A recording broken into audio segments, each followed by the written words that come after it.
So this is a paper that kind of starts with mindfulness-based stress reduction and some of this whole family of techniques, and then moves out to suggest a wider context, as Roger has already said.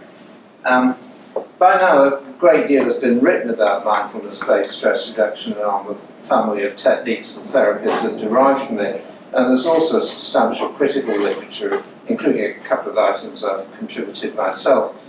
I gather you've had quite a few papers on this sort of thing already, and that some of you have also had a fair amount of personal experience. So I don't want to waste our time rehearsing matters that may be quite familiar to you. But I'll say a little bit about the background of MBSR and related techniques, particularly emphasising the extent to which they've already moved quite a long way from anything that might be labelled as mindfulness in pre-modern Buddhist context. Now, whether that is an issue or not, we'll come to later on. But just to give a kind of quick run through of the background, the interest in is that, can you read that by the way? Yeah. The interest in mindfulness as a therapeutic modality within Western medicine got going in 1979. John Kabat-Zinn's introduction of mindfulness-based stress reduction at the University of Massachusetts Medical Center. The core techniques of that system were drawn from the most part, from traditions of lay Buddhist meditation practice that were quite modern. They'd been developed in the Theravada Buddhist countries of Burma and Thailand in the early to mid 20th century, had moved on to the United States and had been kind of further developed there. There are arguably other influences on Kabat-Zinn's work, but I think this particular body of lay meditation practice is the principal one. And the particular techniques, especially what's often referred to as Vipassana practice. Vipassana is really a very general term that refers to quite a lot of things, but there's a particular package which has been called Vipassana in Western contexts. This stuff had been taught quite a lot in the West, in Buddhist contexts in North America, among young Westerners in Asia. I went to a Goenka course in first time in India in early 70s, and there was quite a lot of this stuff around in those days. And it was quite, so there is this whole period of kind of prehistory before Kabat-Zinn turned a version of this into a systematic program which was labelled mindfulness-based stress reduction. And I've given you a quick indication of this diagrammatically at the bottom of the screen to point out that there's a series of transformations here. And that all of this stuff, as we know it now, already going back to the early 20th century lay meditation movements, represent what can be called a Buddhist modernism or modernist Buddhism, particularly in their presentation of Buddhism as a philosophy or a scientific teaching rather than a religion. Now this has become something of a cliche. I'm sure you run into versions of this. Buddhism isn't really a religion, it's a philosophy, it's a science, it's something which can be divorced from its religious context. I've mentioned a few people who've written about this in the Buddhist studies type context. I think the best thing to say about this is that this itself is a set of ideas that's developed in a quite modern context. It really goes back to Sri Lanka in the late 19th century and to Westerners who picked up on ideas from there. It doesn't have very much to do with what Buddhism has been for almost all its history throughout almost all of the world. And to treat Buddhism as something that can be taken out of the religious context is quite a new thing to do. I'm not saying the moment it's a good thing or a bad thing, but it's a new thing, and it's an unusual thing historically.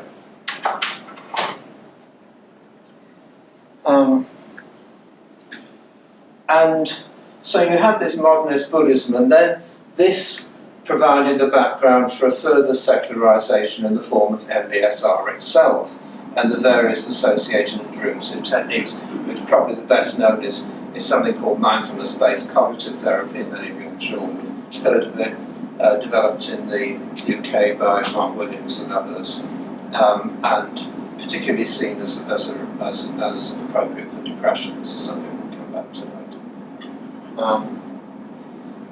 Maybe I should say a little bit about this word secularization, since it's been used in a variety of senses. But I think what I'm really talking about here is the removal of explicitly religious, spiritual, transpersonal content.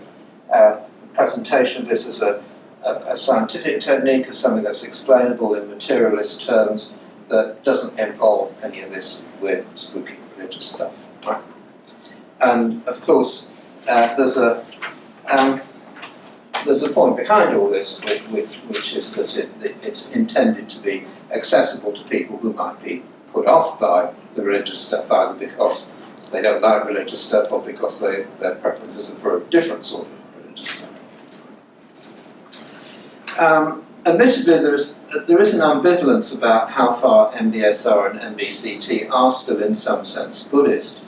John Kabat-Zinn himself is certainly a committed Buddhist, and so are many of those involved in developing and teaching the various mindfulness techniques. Kabat-Zinn actually has got a tendency to play it both ways.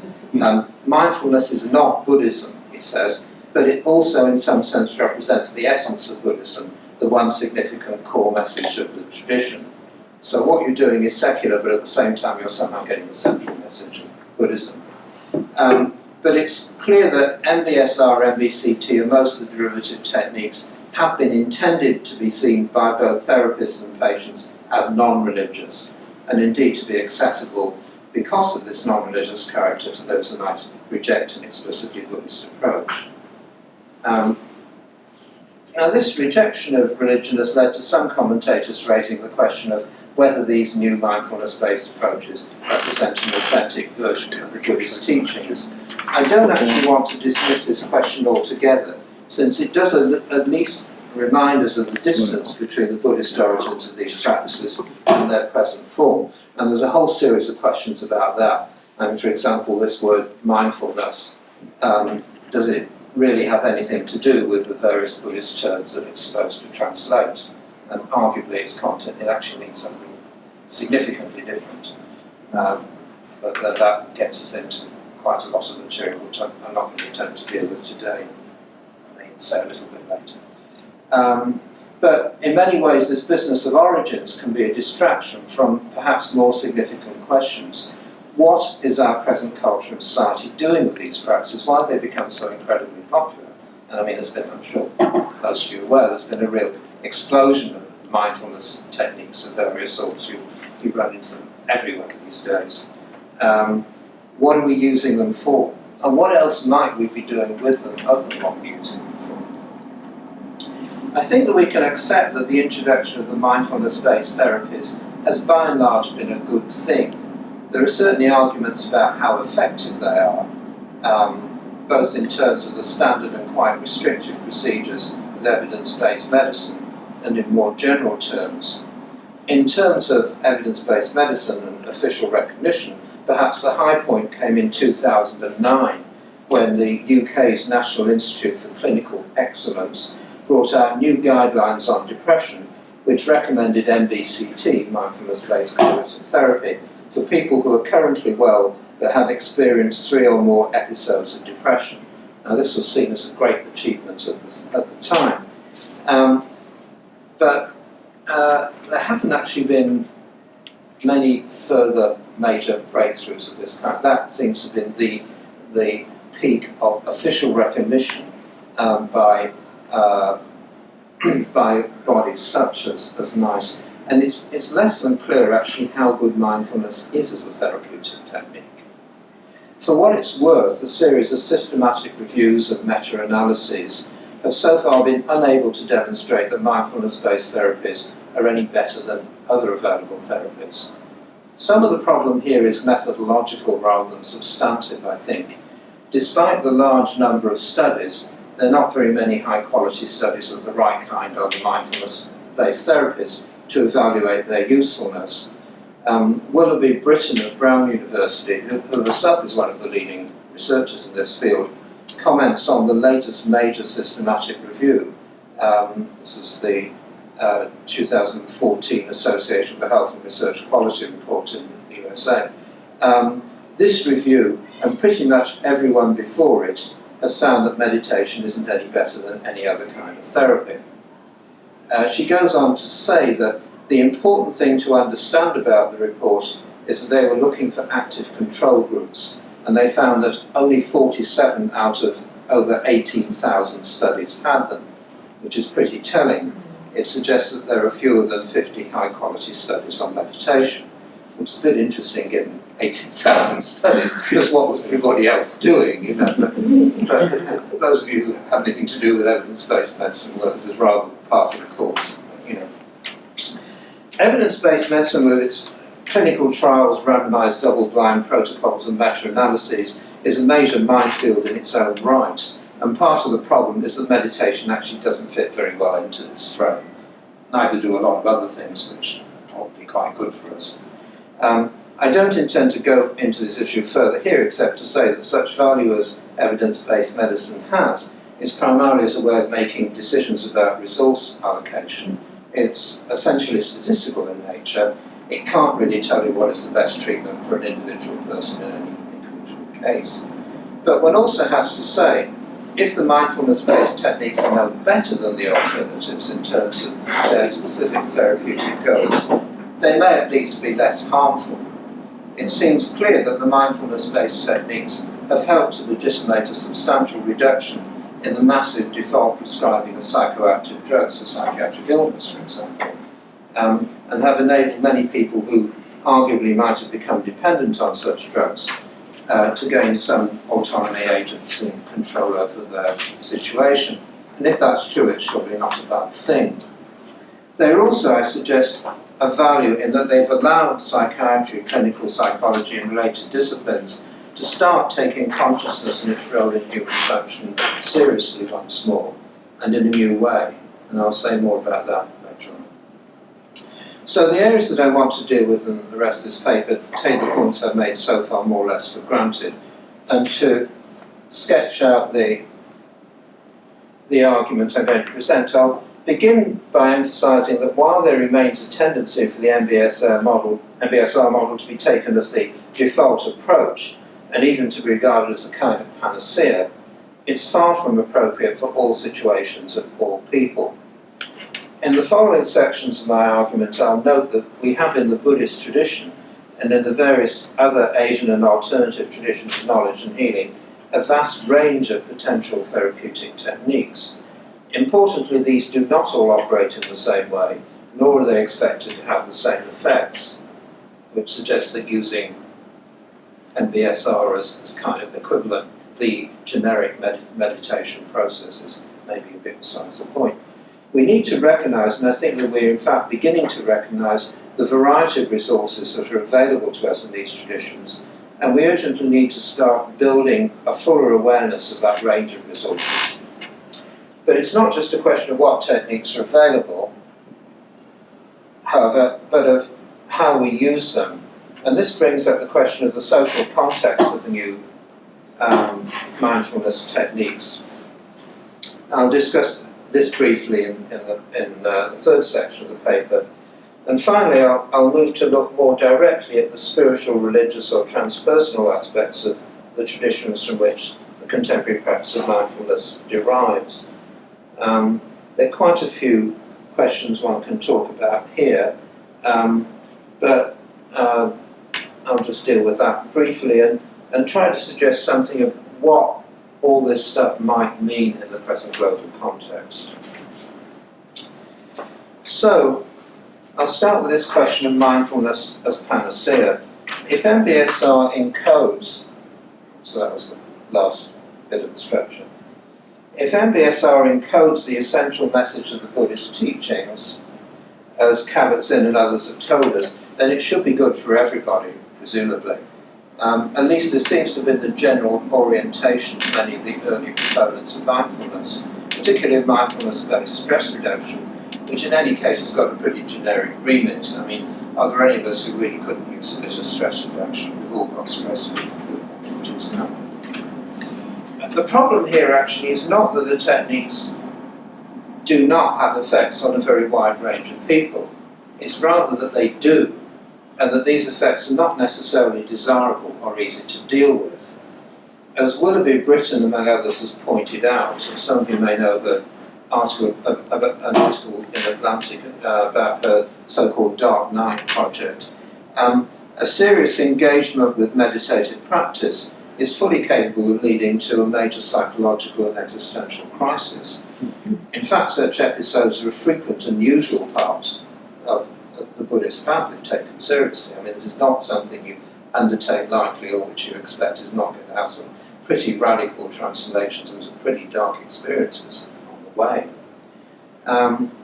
While NBSR and MBCT are not the same thing as a long-term engagement with Buddhist meditational practice, for some of the reasons already noted, they can still have very real and major effects, and arguably the lack of a spiritual framework, or in many cases of a teacher or therapist capable of handling a major existential crisis, may leave the patient in a very vulnerable and dangerous situation. In fact, as Britton has noted, the vast majority of clinical studies of the mindfulness-based therapies do not even measure negative effects. And she commented rather pointedly at a conference I was at in San Francisco last year, showing that MBCT has serious side effects is not really going to get you funding. So, you know. So people just don't bother with the negative effects, right? My own doubts about the universal applicability of the MBSR-derived therapies actually date from a bit earlier when I was involved in a research project with people on the autism spectrum.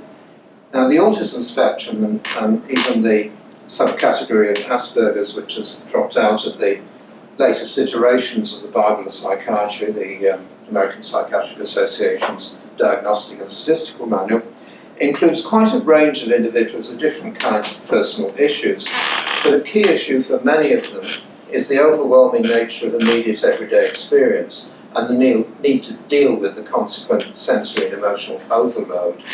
And typical strategies tend to involve the building of complex ordered structures that make it possible to see reality as regular and predictable, and so to inhabit it without experiencing unbearable levels of anxiety and threat. I mean, that's one stereotype, and there's a lot of people within the autism spectrum. But people at the high-functioning end of the autism spectrum have generally established reasonably effective personal routines for dealing with sensory experience, and many of these are aimed at creating structure, order, and predictability. These are the people who stereotypically know the Brussels railway timetables by heart. In some cases, they've achieved very high levels of ability in mathematics, information technology, theoretical physics, and related areas. So they're clearly positive abilities associated with a high-functioning autism group. And the language preferred in this area nowadays, as in the other areas, tends to speak of neurodiversity rather than as deficits from some sort of normal condition. Now, a key process in mindfulness-based stress reduction is the encouraging of direct and unmediated awareness of the present. And one can see why this might be particularly threatening and difficult for people on the autism spectrum. And in fact, word among the so-called ASPE community, 2 or 3 years ago when I was a bit more engaged with these things, was quite divided on the subject of the mindfulness-based techniques. The ASPE community consists of people who now generally be classed at the high-functioning end of the autism spectrum, and they're quite well represented on the internet. In fact, for many of them, the internet's been a major boon because it allows a much more controlled and unthreatening form of interaction than face-to-face speech. But to quote one comment on the ASPE forum, sorry, that was on the Dark Night project, just to make the points which I made in relation to what we've written before. Who incidentally is now engaged in a project to give mindfulness teachers training to handle spiritual crises, which I think is quite interesting. So I mean, it isn't simply a critical response; it's also what do we do about it. But to get on to this touchingly named www.wrongplanet.net, which is we're living on the wrong planet, you know. Mindfulness does not help me; it makes things worse. Actually, I already have problems with not being able to shut sensory stimuli out, and I'm supposed to pay more attention. And she goes on to actually be very insulting about the psychiatrist who was recommending which I won't cover that bit. Okay, now some of the problem here may be a question of the need to modify the standard mindfulness protocols so as to be more appropriate to the specific situation of people on the autism spectrum. And there have been moves in this direction, for example by Annelies Speck in the Netherlands. So longish quote which probably isn't too legible down at the back, but this is MBCT modified for autism spectrum disorders. Specifically, the MBCT protocol of Siegel, Williams and Teasdale was used, but because of the information processing deficits that characterize autism, the cognitive elements are omitted. Exercise examining the contents of one's thoughts are omitted. The use of metaphors was avoided.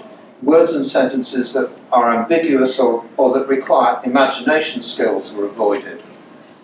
In addition, the 8-week protocol was extended by 1 week due to this relatively slow information processing in adults with ASD, and the 3-minute breathing exercise was changed into a 5-minute breathing exercise. Because that's probably fair enough. Now, Speck's intentions here are certainly positive, but a lot of people on the spectrum might be unhappy about this whole phraseology of deficit. We can't do this, so cut that bit out. We can't do this, so cut that bit out. Cut this, tone this one down. And certainly what we seem to be getting is a watered-down version of MBCT with the bits that aspids might find difficult removed. However, it may also be that MBCT is really not the best technique for much of this community, as the woman who I cited before suggests. We might be better off looking for approaches that work positively with the abilities of people on the autism spectrum. Now, I'm not involved myself in providing therapy, so I can't speak with authority here, and I don't want to pretend to. But I did suggest some years ago that Buddhist practices such as those of Tibetan deity yoga, with their highly ordered mandala structures, might provide an easier and more natural way for some of these people to move towards higher levels of self-awareness and self-control. And to put it in rather basic terms, and for those of you who,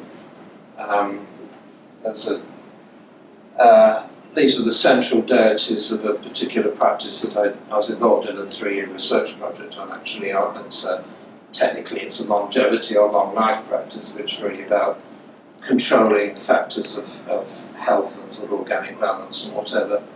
And as part of it, you're identifying with this deity or a couple of deities at the centre of quite a complex array of deities, which you probably can't really pick it up, but there are colours correlating to directions. This pattern is here imagined in front of you. You can also imagine it 3-dimensionally in space as a mandala. That's the mandala version in which the deity has actually been replaced by white dots on the...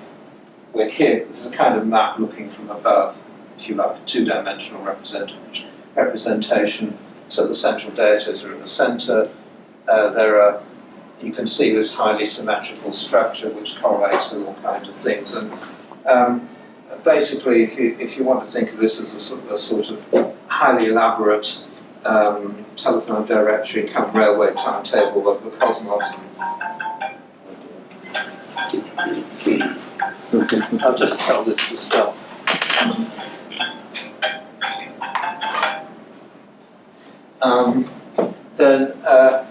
That integrates a lot of one's potential experience into a very formal diagram. Then that's what it is.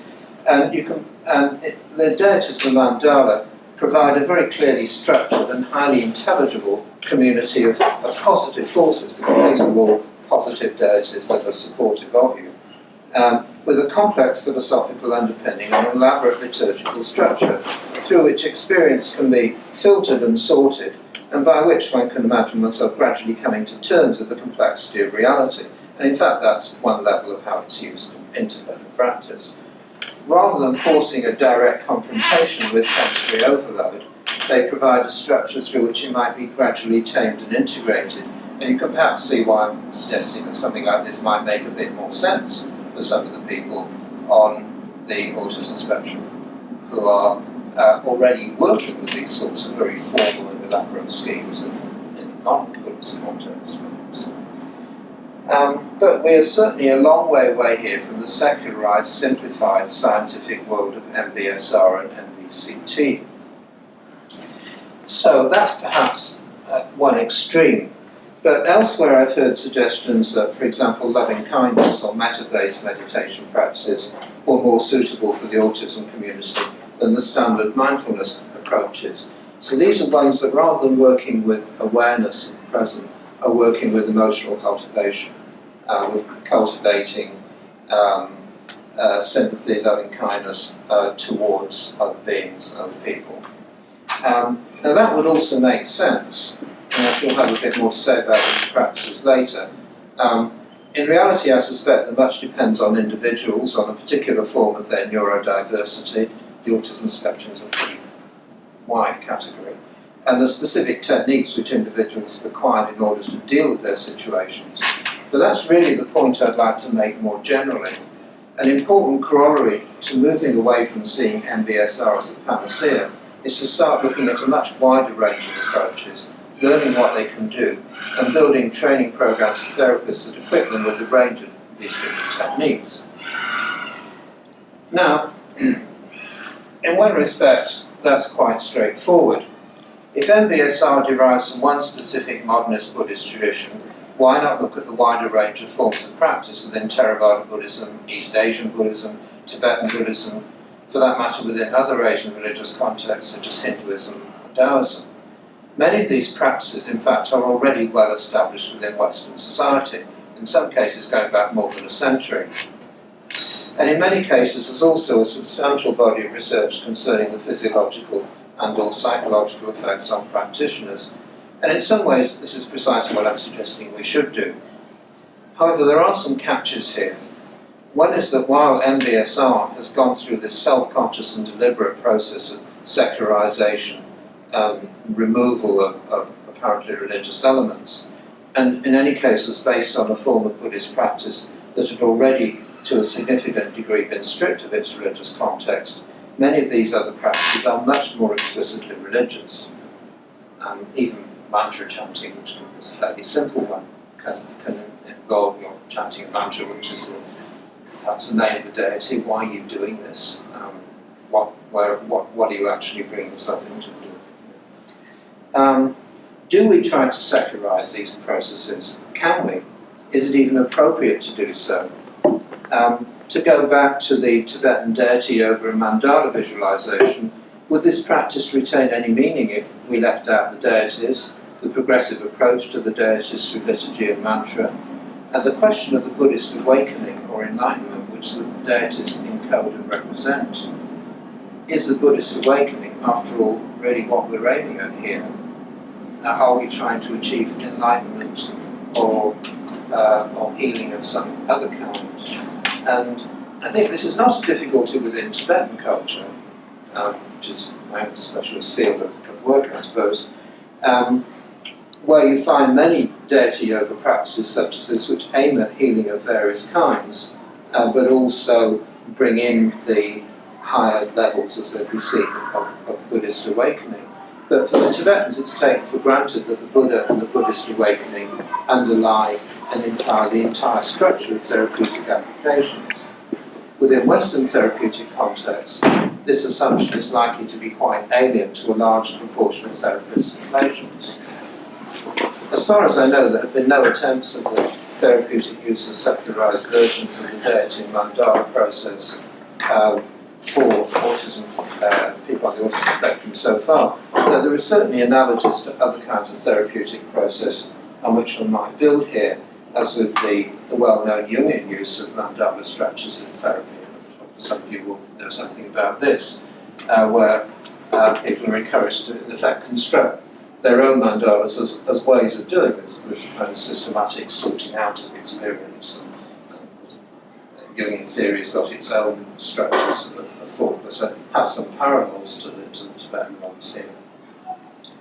But we might start by looking at some of the practices that have been developed for therapeutic purposes in recent years that involve a less drastic departure from the assumptions of secular scientific thought. So, to start with loving kindness meditation and compassion meditation, these are terms which have been devised for forms of meditation derived from a well-known canonical set of Buddhist meditations known as the Brahma Viharas, dwellings in the deity Brahma. These are in fact not exclusively Buddhist practices, they seem to be common to a whole lot of early Indian traditions. And they're practices which can be seen as fostering and encouraging social connection. They're building up positive connections with other people, whether real or visualised. Whether this was their intention in their original context is perhaps another question, but it certainly could be quite appropriate in the form, say, of people on the autism spectrum. Now, one advantage of these practices is that while they have rather more analytical content than MBSR in its original form, what the patient or practitioner is asked to do is fairly easy for many people to take on without feeling that they're being drawn into a complex web of religious assumptions. You're asked to feel love for people, basically, or kindness, sympathy, whatever, for other people, and that most people, I think, don't have major problems with that necessarily. Most attention so far has been paid to LKM. You've probably noticed that acronyms are part of this whole game, and you have to kind of get used to the alphabet soon. Many of you spend more time in that class than I have, I don't know. And LKM is derived from a practice called metta in the Buddhist context, often translated loving kindness. It's been used as a standalone procedure, and it's also been used as an adjunct to MBSR and related techniques. That's just a brief definition from actually a paper in the journal Emotion, which is called Loving Kindness Meditation Increases Social Connectedness, but it's a fairly typical way in which LKM might be described in the scientific literature. One directs compassion and wishes for well-being towards real and imagined others in order to create changes in emotion, motivation and behaviour, and in order to promote positive feelings and kindness towards the self and others. It's not something that will necessarily raise too many alarm bells of a religious kind. So LKM can be presented in a relatively secularised form without major difficulties, but at the same time it's perhaps a fairly basic practice. Other compassion-oriented practices, such as a couple of Tibetan-derived practices I'm going to talk about, cognitively based compassion training, CBCT, developed at Emory University in 2004 with the participation of a Tibetan teacher called Geshe Lobsang Tenzin Negi, and the compassion cultivation training, CCT, subsequently developed at Stanford University in conjunction with another Tibetan teacher, Geshe Thupten Jinpa, remain considerably closer to their religious origins. In fact, these practices are both based on a well-known set of Tibetan practices, generically referred to as Lojong, or mind training. CBCT involves 8 sequential steps. Again, it may not be that easy to read from the back, but developing attention and stability of mind, cultivating insight into nature and mental experiences, cultivating self-compassion, cultivating equanimity and mental balance, and so on. You notice again that there's deliberately neutral, non-religious language here. A recent article on CBCT explains that it incorporates elements from 2 different styles of practice used in Tibetan Lojong. For those of you who have some knowledge of these things, the so-called 7 limb cause and effect method, in which you start with a sense of gratitude towards your mother or another close relative, and work out from that. And the method of equalising and exchanging oneself and others when you try to exchange yourself in terms of desire for happiness and freedom and suffering with other beings and so on and so on. When asked how CBCT differed from Lojong, Geshe Lobsang Tenzin said, it's not different, it's based on Lojong, except that it excludes Buddhist beliefs like reincarnation and things like that. It's secular, so you can practice it without having to learn in the context of the belief of rebirth and previous and future lives.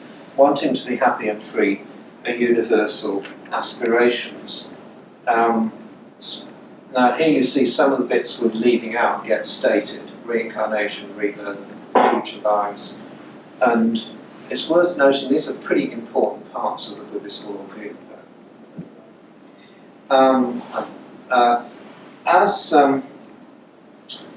As you can probably see, there's considerably more analytic content in CBCT than LKM. There are more things to think about, more arguments for why you should be compassionate. While at one level the Geshe is right in noting that the specifically Buddhist concept of rebirth has been omitted, much of the analytic content reflects Tibetan modes of approaches rather closely, including the strong emphasis on the kindness of one's mother and the importance of rejecting involvement in the so-called negative emotions, which in fact include all forms of attachment. This term negative emotions, you may run into it in the context of Western presentations of Buddhism. And it's one of these really quite problematic terms that brings in a lot of things you may not think are being brought in. Brendan Azawa da Silva, who's one of the main teachers and researchers in the CBCT system, pointed out in a comment on a paper he was giving at another conference I was at recently, that this rejection involvement in negative, it's actually called self-compassion, cultivating self-compassion, which sounds pretty innocent, if you like, but in Tibetan terms it corresponds to a term called nichu, which is actually the renunciation of everyday life, the renunciation of samsara. It's a pretty radical step. This means that you basically give up completely on your attachment to life, to social life of any kind, and so on. In the Tibetan context, it's normally linked to going into a monastery.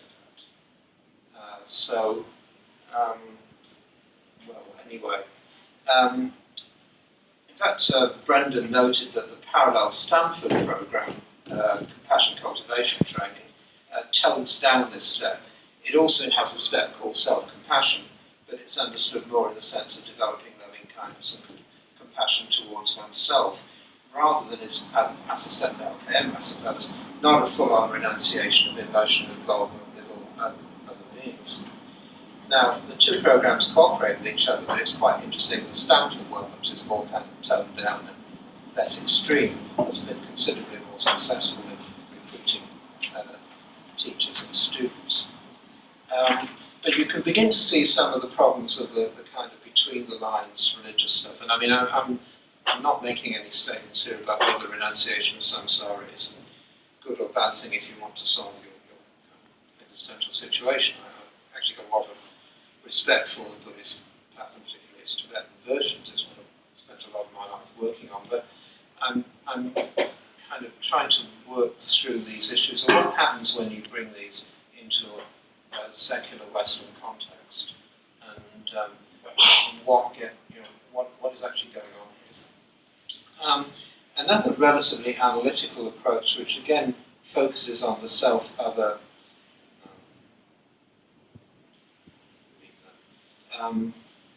relationship, is the Japanese Nikan therapy. Has anybody heard of Nikan? How am I doing for time, by the way? 15 minutes. Okay. Nikan, the name literally, well, of course, I didn't have heard of it because you were at the seminar when I first heard of it. I've heard a bit more since. The name literally means looking inside or self-examination. It was developed in Japan in the 1940s, again as a somewhat toned down and secularised version of a self-examination practice, this time within Shin Buddhism. And Mishirabe, which is what you did in Shin Buddhism, involved basically prolonged fasting and sleep deprivation until you reached a breakthrough, so you could spend several days without food, without sleep, etc. This element was removed in Naikan, which was originally devised was originally introduced in prisons, prisoners. But it's been developed further. It's now seen as applicable for alcoholism, addictions of other kinds, and a whole variety of disorders such as eating disorders, mild depression, anxiety disorders, compulsive neurosis, marriage and relationship problems, and individuals interested in self-exploration or self-discovery. I suppose that's a problem too. So you can do it for anything now. And in a typical week-long Naikan session, you're in a kind of little enclosure in which you're just on your own except for meal times. Every 2 hours there is an interview in which one of the facilitators comes around and you have to report on the self-examination process you're undergoing. And what you're doing is focusing on a particular important person in your life, looking at what you received from that person, what you gave back to that person, and what trouble you caused that person. You don't worry about the trouble they caused you. It's easy enough to think about it. And so you go through this kind of reflection. And again, there's quite a bit of analytical content here. In recent years, Naikan's been taught to some degree in Western countries, but really I wanted to give this kind of range of LKM, the two cognitively based Tibetan therapies, and Naikan, to give some idea of the possibilities and the complexities of bringing these techniques into a Western context. And they're all quite different from the mindfulness-based approaches.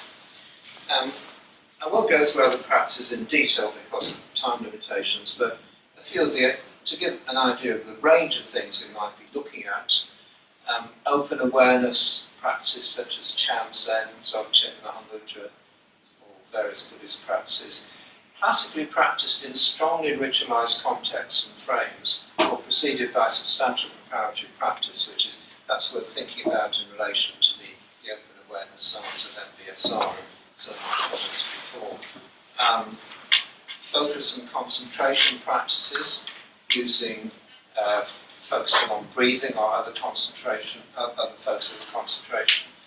Thai Burmese Samatha, Tibetan Chinese, which has been involved in research on. Mantra practices, such from the very simple and basic ones, such as TM, Transcendental Meditation, which some of you may run into forms of, to much more complex forms used in conjunction with deity yoga in Tibetan practices. So the mandala and whatever that I was talking about before, there are mantras directed to the various deities there, which you recite in various ways, and there's a whole liturgical structure you do that within. Subtle body practices in which you're moving energy, quote energy, something around your visualized internal body, often combined with breathing and or with movement. Kriya Yoga, some of you may run into that in the context of the Satchimananda organisation, which was quite big in Australia for a while, a version of that. Some forms of Chinese Qigong do similar kinds of things. Movement-related techniques, including those which use breathing in more complex ways and simple awareness. Sometimes these include the subtle body type stuff. Tibetan Tulku, Yantra Yoga, again that's been taught in Australia by community. More complex forms of Qigong, Tai Chi Chuan, can often have that kind of side to it. Aspects of East Asian martial arts training. There's a whole range of stuff that we could be looking at. And you may have noticed that I've deliberately included examples of Hindu and Taoist associated practices, as well as Buddhist. Partly because there's been quite a bit of research on some of these in the past, and a lot of it's been rather sidelined by the current vogue on mindfulness, which has meant that the Buddhist practices, at least the ones that get labelled mindfulness, have been seen as the stuff to focus on. this is actually something of a political issue within the research community. I feel it's important myself that rather than focusing on the differences, which are really significant mainly for a bunch of religious practitioners here, we should be looking across the full range of material available to us.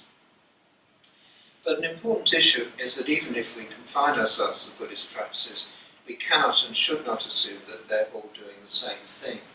And here I think the word mindfulness, as deployed by the originators of the main mindfulness-based therapies, I have to say it's a wonderful bit of marketing, that word, has exerted a certain seductive and misleading power. I mean, who after all can be opposed to mindfulness? But mindfulness as one way of phrasing the ultimate goal of the teachings is one thing, while mindfulness as a label for a specific set of techniques, such as MBSR and MBCT, is another, and I think we should be a bit wary of conflating them. They are different. One of the few studies that's looked at different cognitive and physiological mechanisms across a range of meditation traditions, here Buddhist ones, is Amichai and Geoffrey's article, Arousal versus Relaxation. If any of you come across Maria Geoffrey, she's based at the University of Singapore. She was in Australia a couple of months ago, actually. Interesting woman who also is also involved in a major research project at Harvard on neurophysiology and meditation. And this is a comparative study of Tibetan Vajrayana and Theravada Burmese Thai practices, which basically argues that they have quite different physiological mechanisms, they do quite different things. The Theravada practices produce enhanced parasympathetic activation indicative of a relaxation response. She says the Tibetan practices produce sympathetic activation indicative of arousal, which there's a lot more in the paper, but anyway. The major point is that they're actually doing very different things. And she also has quite a fascinating article on Tumma, which is a form of Tibetan meditation that some of you may know of Herbert Benson's early work on. This is stuff which is the creation of heat within the body through meditative procedures. This is a study of a community of nuns in eastern Tibet who do Tumma meditation. She goes much further into the physiology of the process and how in what ways it works, what it doesn't do, than Benson's work. But again, I think the point I want to get out of this is that while these things are certainly meditative and yogic practices, they're clearly quite different in both mechanism and purpose from the familiar Theravadic practices which MBSR and MBCT were derived. Now, fairly quickly, I suggested that we might look at a much wider range of techniques as possibly useful in contemporary society. And from this point of view, MBSR and MBCT and the related techniques represent, I think, a significant opening. I wouldn't really want to put too much stress on their limitations in general, even though this paper has focused quite a bit on that. I think their true significance may be less in what they're able to achieve in their present versions than in their role in legitimating procedures that work with human consciousness more generally within central areas of contemporary biomedicine. But from another point of view, that of the social context of mindfulness practice, the situation is maybe less promising. And there have been a number of critiques suggesting that mindfulness in its present form can easily be seen as little more than an ethically neutral performance enhancement technique, as Ron Purser and Joseph Melillo. Mindfulness, Purser and Melillo say, becomes a way in which corporate executives can learn to be better at their jobs. It can also be a way of deflecting discontent and unrest among employees. Yes, your working conditions are absolutely terrible. Tell you what, you can do a mindfulness class and then you know how to deal with it. And they'll still go on being terrible, people won't worry so much. Purser and his co-author suggest that corporations have jumped on the mindfulness bandwagon because it conveniently shifts the burden onto the individual employee. And there's some wonderful rhetoric in this paper, by the way.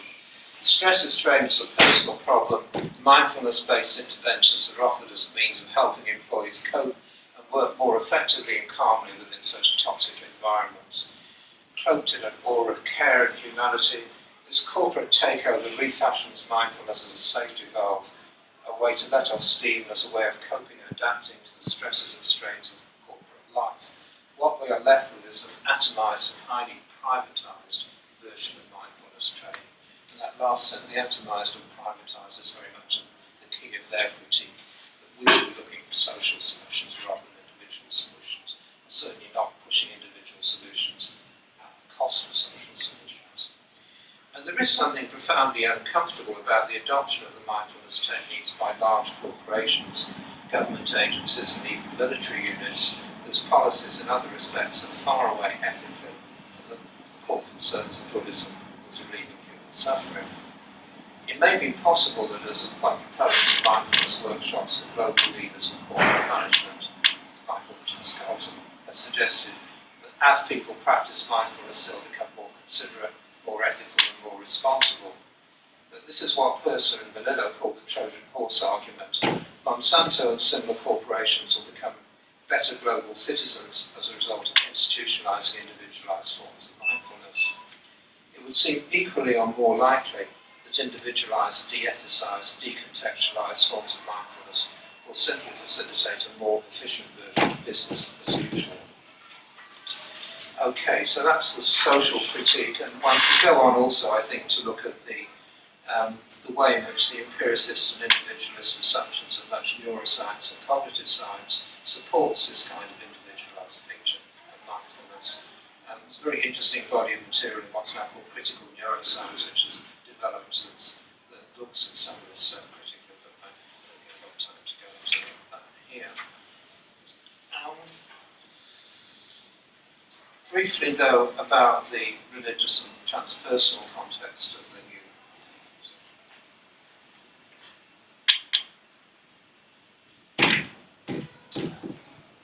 It's the final bit from Purser and Manila. Keep your attention focused on corporate goals. And that's Stephen Rose, the critical neuroscientist, but I don't know about the